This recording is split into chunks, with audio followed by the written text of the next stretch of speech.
So I just watched Ned's Declassified School Survival Guide recently. It was a show I really enjoyed when I was a kid, around middle school or so. So it was very appropriate when I was a kid watching that and feeling like I could relate to the characters around my age. This show has a lot going on. It's very bizarre how the style of it is very, in your face. I really dig it. I really love the cartoony aspect of it and the superimposed little special, the shitty special effects from the 2000s, little cheap TV effects. I love the silliness of it. I think that's something that was very popular in the 90s, 2000s. That was that's something that I would love to see again. I think a lot of pieces of media and movies or video games or whatever they take themselves too seriously, and I kind of want to see more of shows like this where it's just unapologetically silly and stupid in a lot of ways. It's one of these shows that's it's very obvious for kids and it's kind of ridiculous in a lot of ways, but it's still got a lot of adult humor in there too. I'm 30 years old and I thought a lot of the stuff was still very funny. I thought the writing was very well done. The acting, before I forget, let me get into that. The guy that plays Sweeney, who's the science teacher, is incredible. The guy that plays Gordy, the janitor, who's also the voice of Timmy Turner's dad and Cosmo from Fairly Odd Parents. He's amazing. Honestly, the kid that plays Cookie is incredible as well. He's so funny with his faces, and I've seen a lot of I've seen certain Instagram comments on their podcast now that they have. I've seen certain people comment that they thought he was too animated, they thought it was a little too extra. I think it's amazing. I think it's hilarious how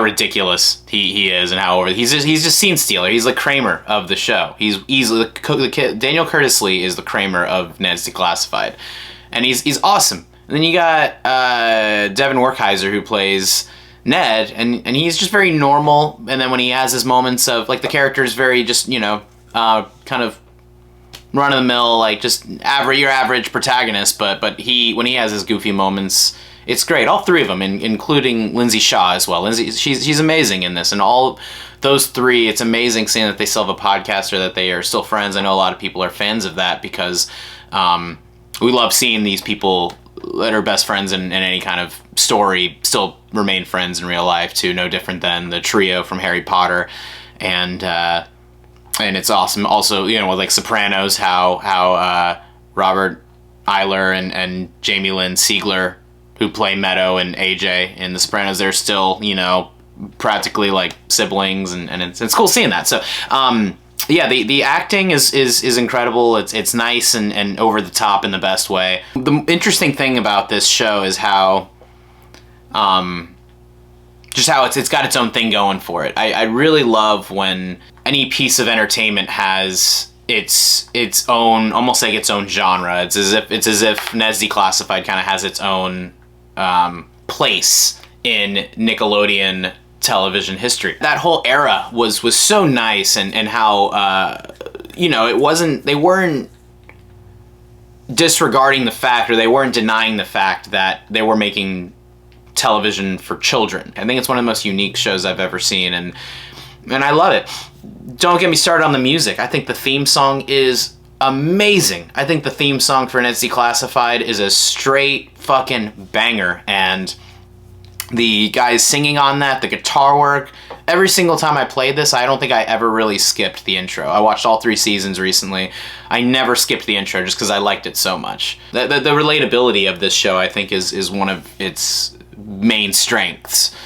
As far as any cons or any weaknesses of the show, I think they rely a lot on the little edits. You see a lot of, I'm not a fan of fast motion, especially with this new era of TikTok and how many people used fast motion. I don't think fast motion has ever looked good in anything unless it's used in a standstill sort of shot. It gets a little tiresome after the second or third. Once you're into season 2 or 3, it's all right, we get it. The other thing is that it's obviously always like a lot of these stories, the B stories, you always have the main A story, which is the title of the episode usually. So whatever it is, as far as they have asking someone out or studying for exams, procrastination, whatever, there's always a main type A story, and then whatever the B story is, sometimes they're really strong, sometimes not.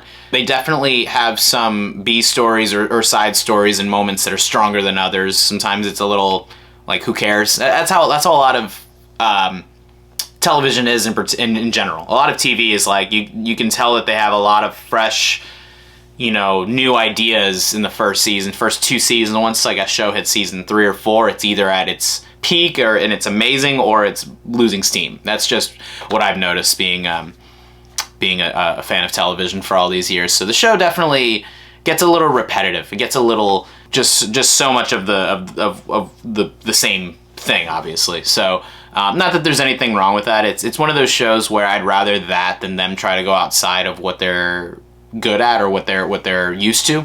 The writers definitely found their niche and just kind of stuck with that, and that's fine. I don't think there's anything wrong with that. It's just it might lose, you might feel like it's losing steam once you watch the end of it.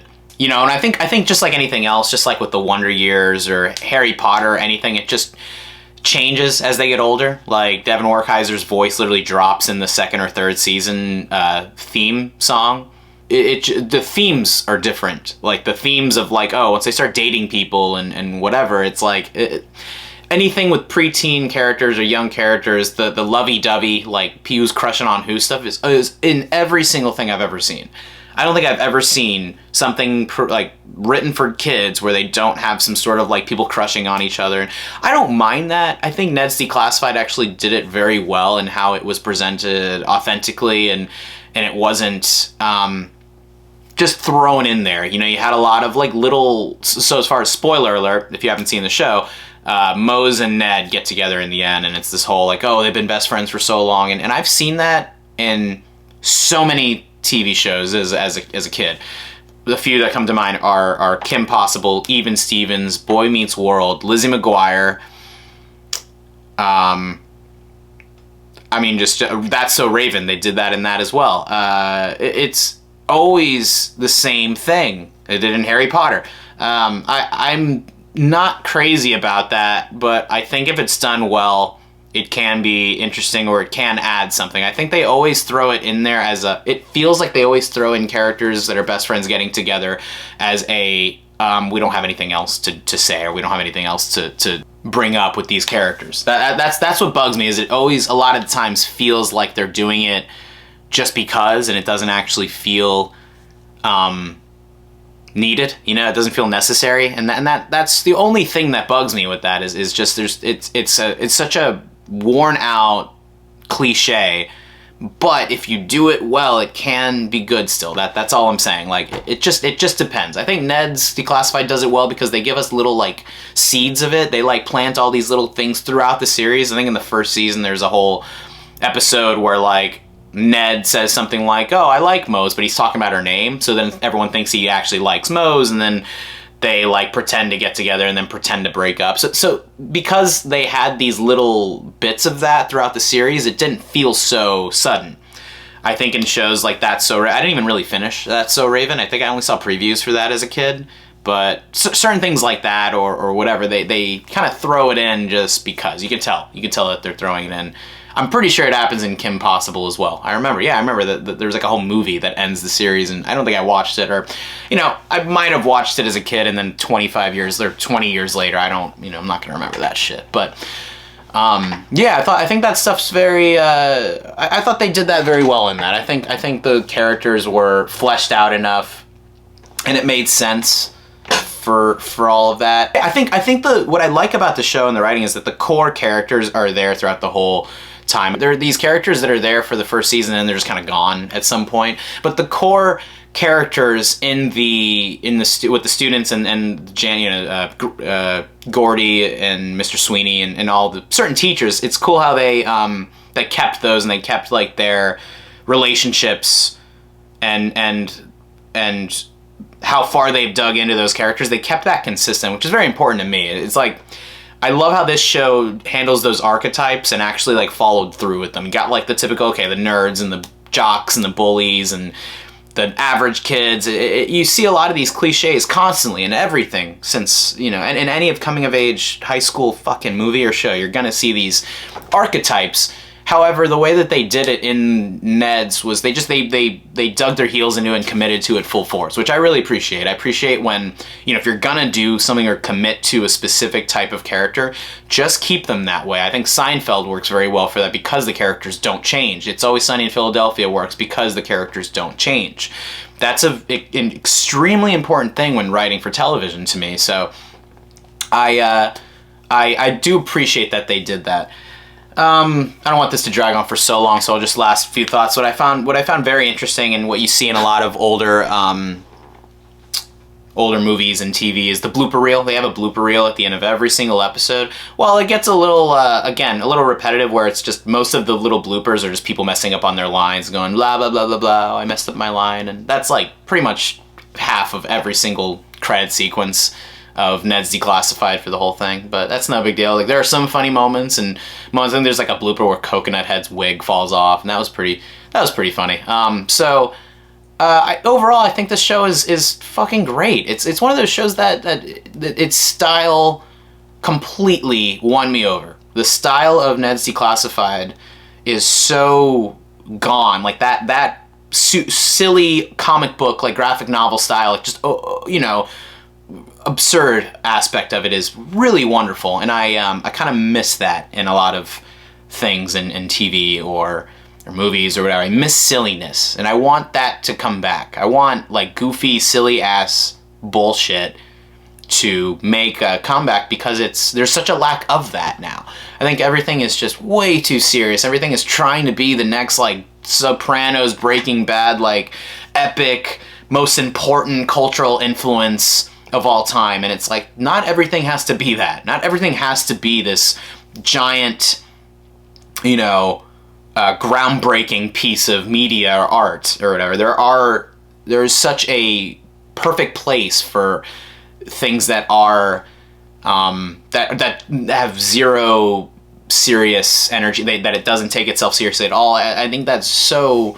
Maybe because it was too much of it in the 80s or 90s. There was so much of that, and I mean, television commercials, you know, any kind of like little bits on the radio. A lot of that stuff was probably overkill at that time. So maybe that's why people wanted to step away from that. I think it was such a nice breath of fresh air to watch this show and see how you know, like, just see why I liked it as a kid, or see why I liked that goofy, just bullshit. I love that stupid crap a lot of the times.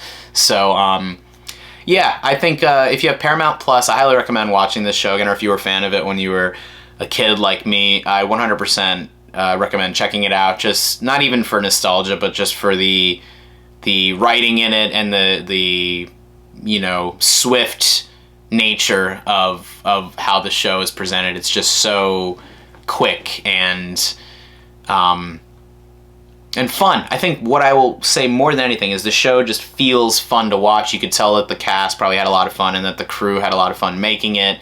I love seeing that. I want to see more of that. I don't see that on anything anymore. You would think that we would get that with like SNL and shit, but SNL has just been total fucking garbage. I want to see more people not giving a shit about what the audience thinks. I think that's what my favorite thing about another one of my favorite thing about Ned's Declassified is that it just kind of did its thing. It didn't seem like it cared if people were gonna be into it or not, and I'm so glad that they did that, because it's a very nice little gem in the grand scheme of children's programming and Nickelodeon in general. I think that it's one of those standout shows that if you know the show and if you like it, you will appreciate its edge that it has over all the other shows at that time. I appreciate, and I'm going on, I know I literally just said a bit ago that I didn't want this to drag on for too long, but whatever, I'm enjoying this now. So I loved that there was a lot of experimentation in that time, and a lot of people taking risks. You had weird shows like Chalk Zone and you know, My Life as a Teenage Robot, and just random shit like that I really miss. I miss that executives taking risks and being like, fuck it, let's see how they do.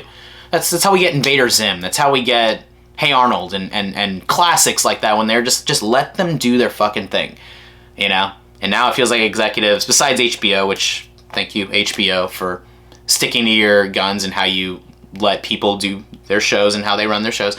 I think besides HBO and maybe certain, even Netflix does, is it feels like these certain companies let the creator do what they want. They let them do what their job is, which is just to make something. And it doesn't feel like they with Ned's, Ned's Declassified, it doesn't feel like they were controlling what they were doing too much. It felt like the writers and the showrunners were able to do anything and everything that came to their mind within reason and within their budget or whatever they had.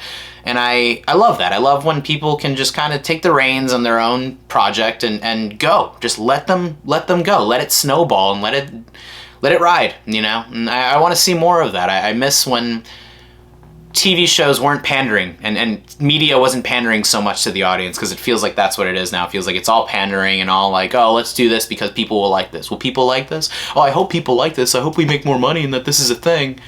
It's fucking ridiculous. It's ridiculous. Just make your shit. Make your shit and don't give a fuck what anybody thinks. Like that's the only important thing about being an artist or being a writer or whatever, is that you can't think about what other people are gonna think about your shit. You can't give a shit about it. And all these people that were the main execs and creators, I sincerely appreciate you guys for making a nice little piece of television. I hope they bring it back. I don't know if you guys running the podcast will catch this. I don't know if the trio will watch this, but if they do eventually, hey, I'm rooting for you guys to get a I'm hoping that they revamp the show. Is all I'm trying to say. I'm hoping that they revamp it, or that they bring it back, and that we get to see these characters. I think it would be great to see them. A lot of people are talking about, oh, Ned's Declassified adult survival guide being a thing or something like that. Surviving life as an adult. It'd be hilarious if they took into account like, oh, the economic issues, the cost of living. Like, it'd be funny to see them having some shitty jobs or some rough issues. It'd be interesting to see, like maybe Ned and Mose had an on and off again relationship throughout their lives, and then will they end up together? There's a lot of. This is one of the few shows where them bringing it back would be great. It would be very appropriate, and I think it would be cool to see that. Just to see what they would do. I'm just curious. In all honesty, I'm very curious to see where these characters' lives ended up. Because the one issue I think I had about the finale, normally I don't care about show finales. It's like, all right, you end it however you end it. Who fucking cares? Like, there's a slew of awful show finales or finales that are imperfect, whatever. But the one thing that I didn't really care for with this finale is, a lot of it, pretty much the whole thing takes place on a field trip outside the school, and then back at the school, it's just Gordy and all the teachers or whoever was left at the school. It's them trying to hunt down the weasel once again, which is, I was thinking about something recently. It's like very reminiscent of, like, you could see how that was very influenced by like Looney Tunes and Caddyshack. That's a direct nod to Caddyshack to me. I respect them for that. It's a good little. It's not, there are worse things to reference and be inspired by than Caddyshack. So, but yeah, the one issue I had with the finale was that a majority of it doesn't take place in the school, and it just sort of ends. It feels like as soon as they get back to school, you see, okay, the weasel like laid babies, and everyone's just like, oh, we all live, like Ned literally says, oh, we all live happily ever after, and then it just ends, and it's just kind of like, oh man, it doesn't. My only thing is I don't have a problem with finales just being a normal episode, but it's nice when you feel like something's coming to a close, or you feel like they created something special out of ending it, or it's a very important little highlight of the story. But this just sort of just stops. Again, that just goes hand in hand with why I think them bringing it back and doing a reboot. Reboot was the word I was thinking of. So reboot would be, a reboot for this would be perfect. I think it would be great. So check out Ned's Declassified if you're looking for something, different with that. So yeah, thank you guys for watching. I'll check you guys out next time.